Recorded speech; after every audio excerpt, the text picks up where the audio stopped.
have been quite a bit of pressure on me to say something about what is going on in the country and in the world vis-a-vis the statement credited to the President of the United States of America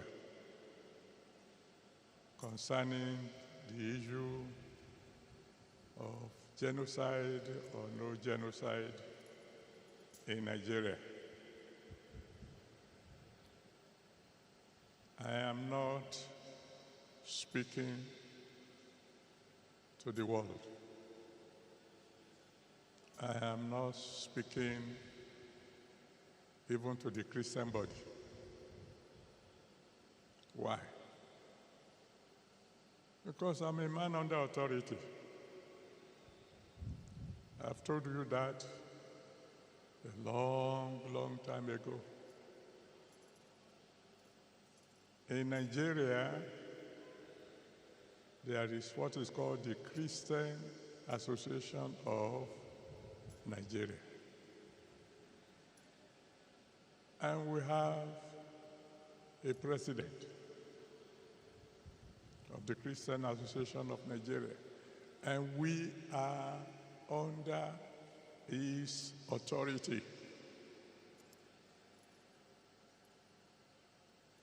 Why am I a man under authority? It's because I've discovered from the Bible that a man, no matter his stature, who is not under authority, cannot cast out a demon. He can't. If he's not under authority and he's saying, demon, go, and it looks to you as if the demon has gone, well,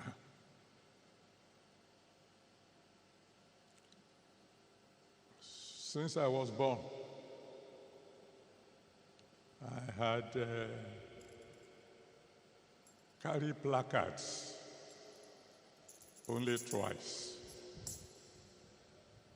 I have, what do you call it when you go around? You protest or process or whatever. Only 2 times. First time, 1964,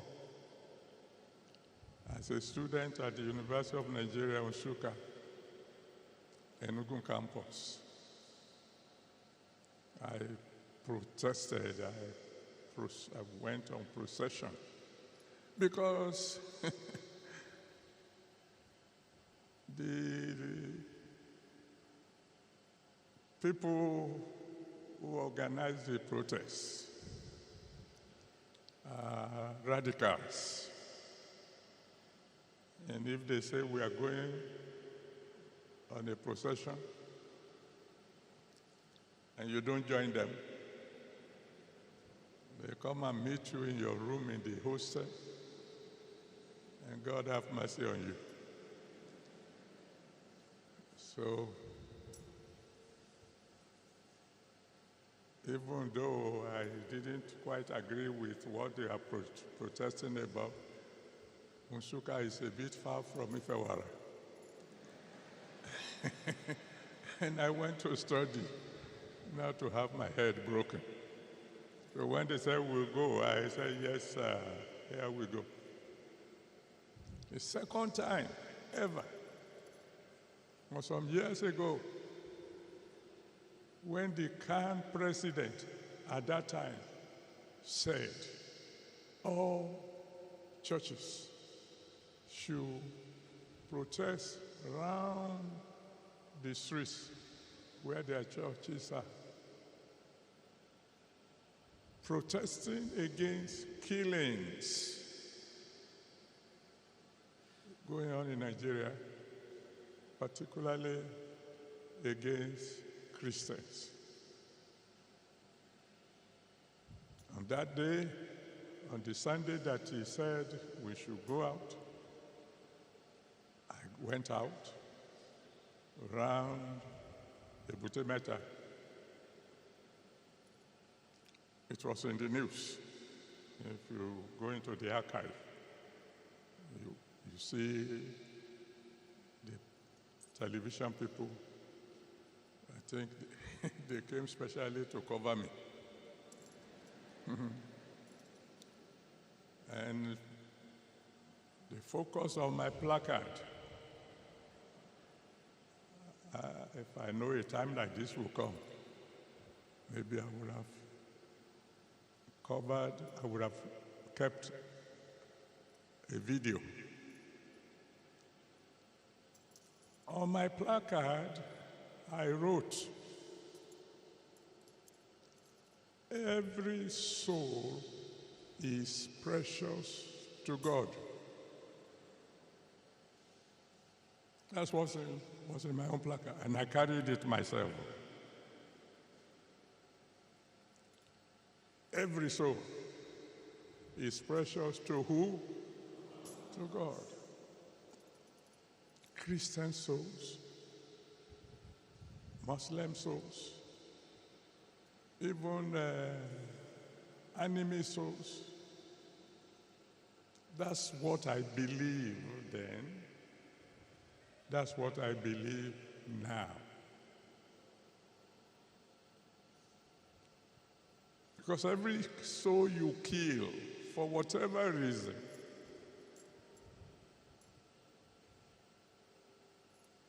you are robbing God, the one who created every soul for his pleasure.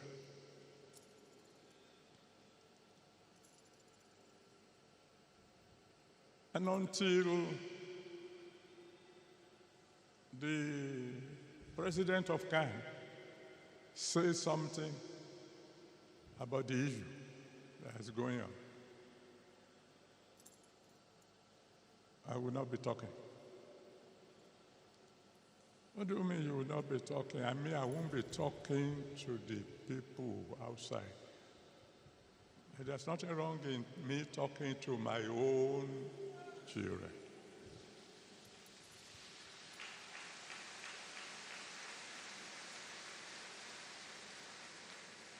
You see,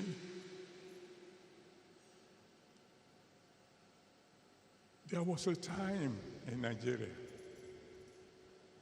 when Christians and Muslims were living together in harmony. Is that correct? In my family, my elder sister was married to a Muslim. My father was a Christian, my mother was a Christian, but one of my sisters was married to a Muslim. The name in Yoruba, I don't know how they call it in the real Muslim something. His name was Adiatu. And so in my family, up to today, I have cousins whose name is Rasak.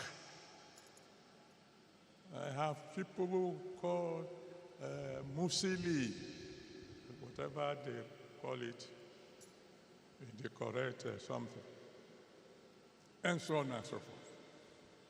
And we live together in peace. We live together in harmony. When it was Christmas, we do it together. When it's Ileya, oh.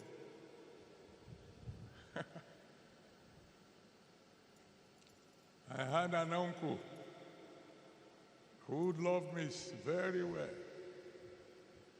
And I tell you, anytime it was fasting time, I fasted.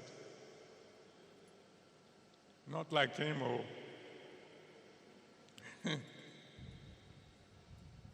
I fasted in that I didn't eat dinner. I waited for him to go to the mosque and return. Because I know when he returns, oh God, there'll be goody-goody. So my own fast began when it was almost breaking time.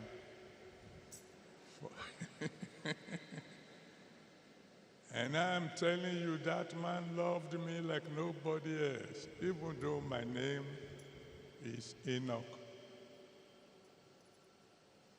He will wake me up in the night when they are finished preparing pounded yam, and we ate sari together.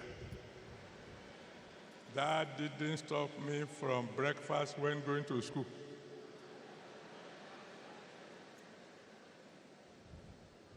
I mean, there was peace, there was harmony, there was no quarrel. Until some crazy people just decided to introduce religion into politics.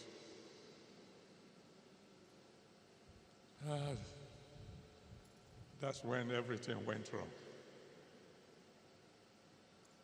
Now, you say, what about what is on the ground? Well, I'm talking to you, my children.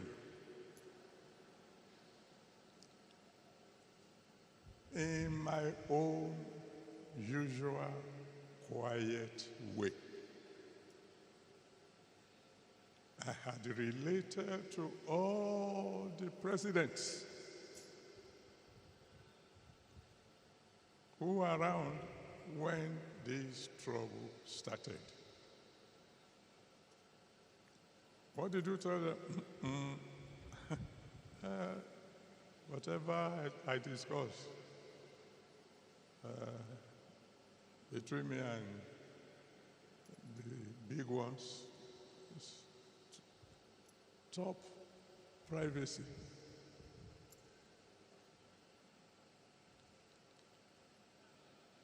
I have done my best, quietly, behind the scene. But as I've always told you, you can only advise the commander-in-chief. You can't command him. Because if you command the commander-in-chief, then you become the commander of the commander-in-chief. That doesn't make sense. But I've tried. And God is my witness.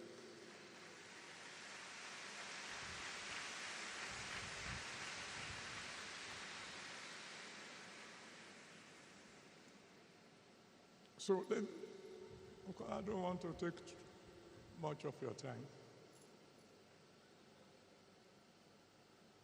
What should we do now? I'm talking to you as my children. If I were asked to make suggestions, I would say quietly to our government,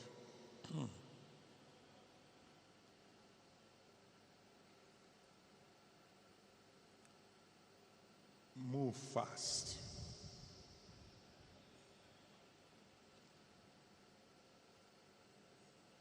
Move diplomatically. Move wisely.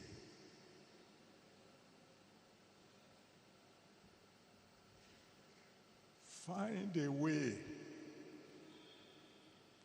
to convince the President of America to please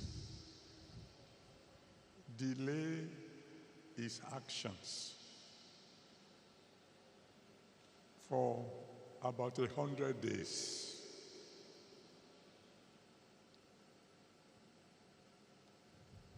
and then come home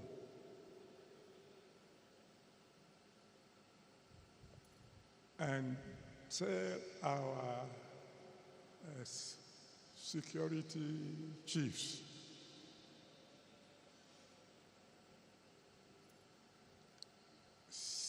get rid of these terrorists within 90 days or resign.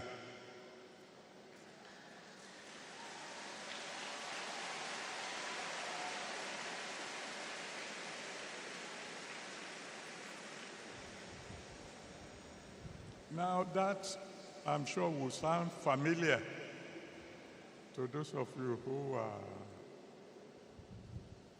have been following situation in Nigeria. There was a president, unfortunately, he's dead now, as Buhari, who issued such an order. Some of you will remember. Who called the service chief together and said, I give you 3 months. Get rid of all these Boko Haram people or resign. He's not around to tell you who gave him that advice. He ran with that advice, but he didn't follow it through. Because he gave the order as the commander-in-chief of the armed forces. But, the security operatives moved fast. But 3 months went, and the work was not done. So I went to see him. It was in the news, so this time somehow the press got to know that I visited him. Of course, they were not there when we talked. And unfortunately, like I said, he's not alive now. Or else I would have asked you to go and ask him. Sir, why didn't you follow through? Because when 3 months passed and the work wasn't done, why didn't you proceed with your, are we going to call it threat?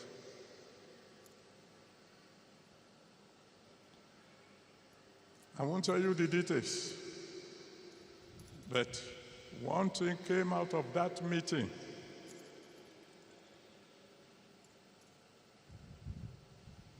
Which would lead me to my next advice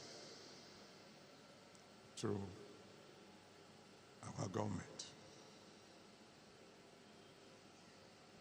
In case there's any of you who can get across to them.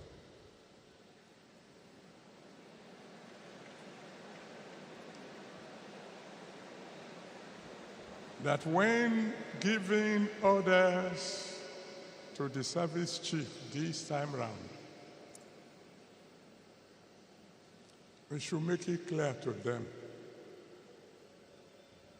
that they are not only to eliminate the terrorists,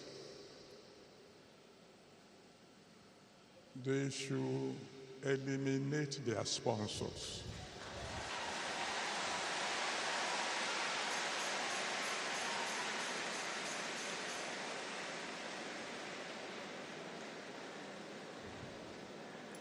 No matter how influential they may be.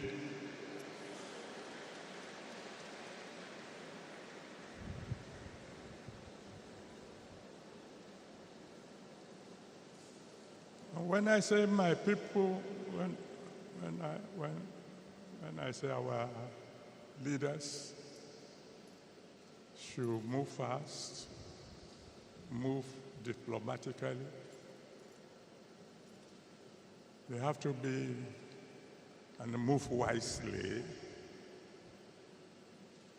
They must take note of the fact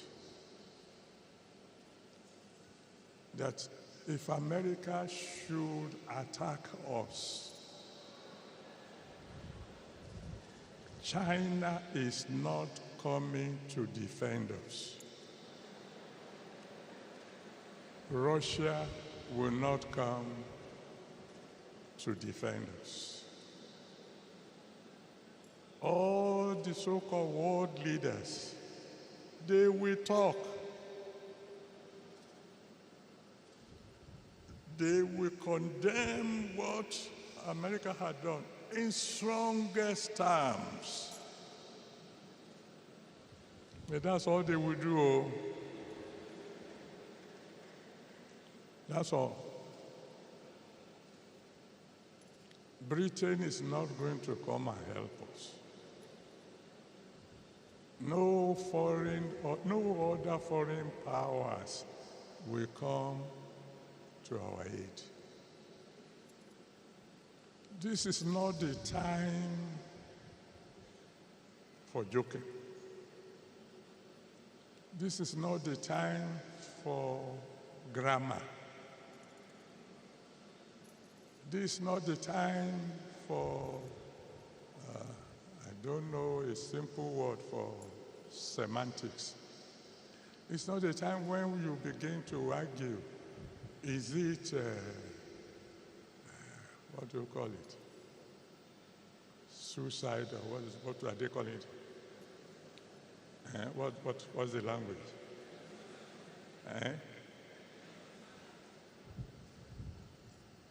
Whatever they want to call it. And this is not the time for saying, it's not Christian alone. Muslims are also involved. The point is, people are dying. Innocent people are dying.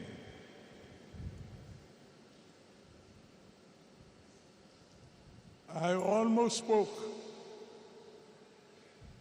last month when I heard the speech of my in-law, the president.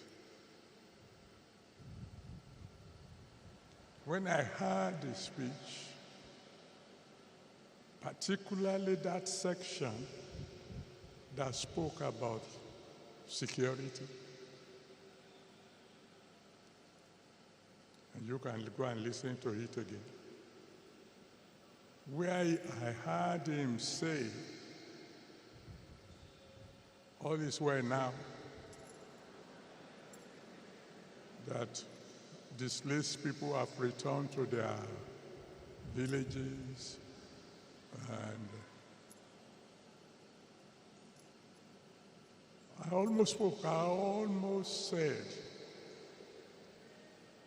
the one who wrote that speech for my president, my in-law, does not like him.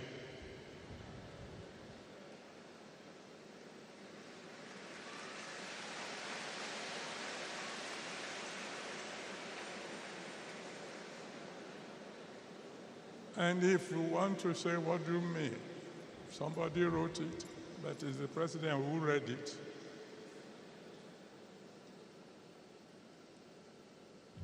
Didn't he read it before he read it? Well, if you put it that way, then my conclusion will be there are several people around my beloved in-law who are not telling him the truth.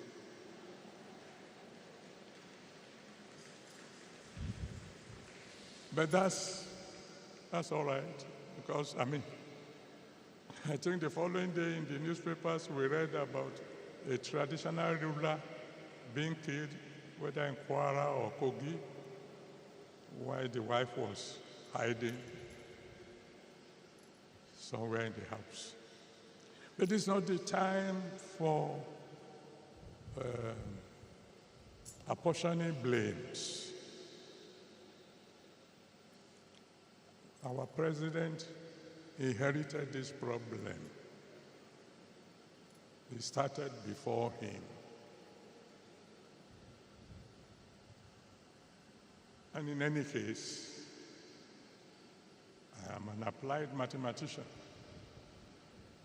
I am more interested just get the problem solved. That's all.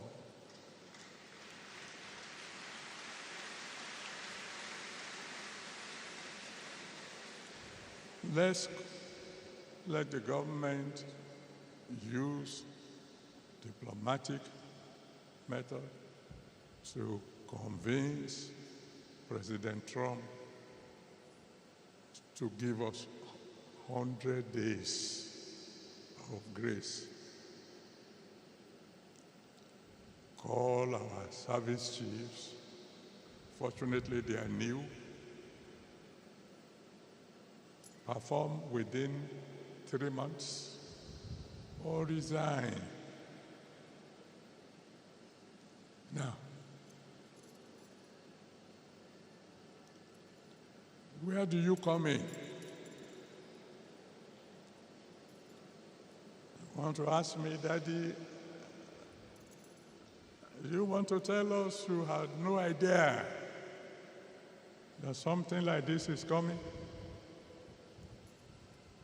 Well, I've told you I'm not a prophet. I only hear from God once in a while. But do you think I asked you to fast for 100 days for fun?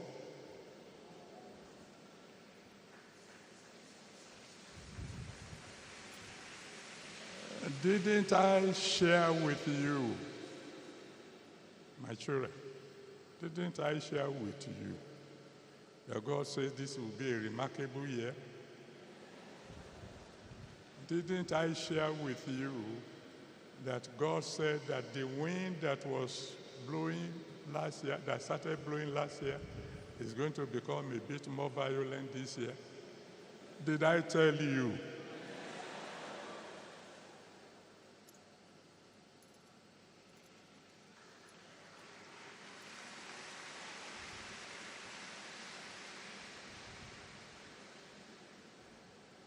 Well, you know, each time we have a meeting like this, I'm not the one who chooses the theme.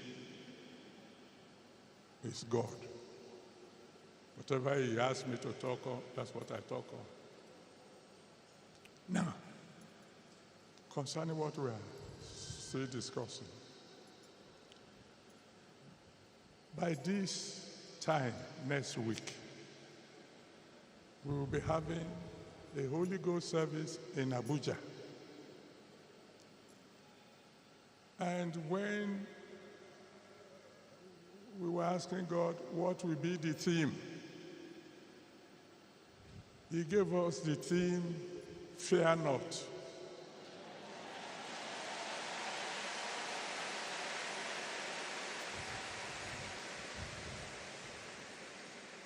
That's months ago, before Trump spoke.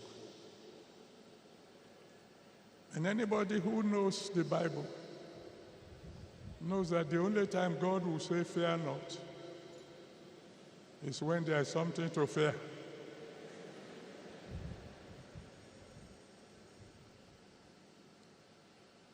So, when I put all these things together,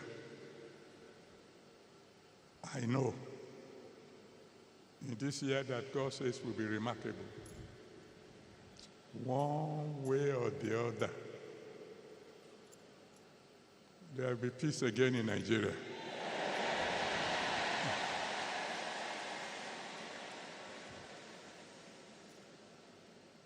But why do I ask my government to move fast? See, all these years, we have been praying for Nigeria. We can't pray all these prayers without something happening.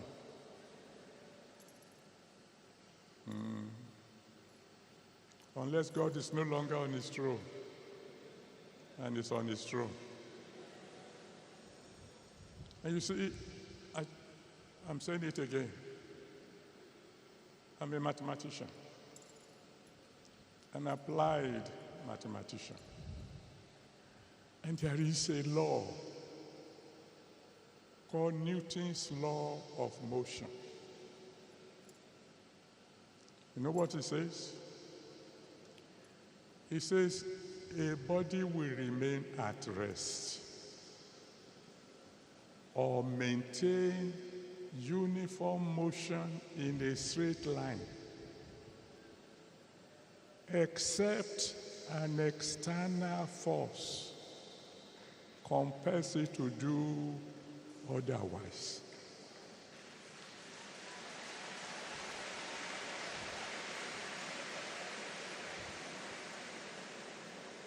That's Newton's law of motion. Meaning, whatever method God wants to use, at the end of it all, there will be peace in Nigeria again. And to you, my children, Daddy says, fear not.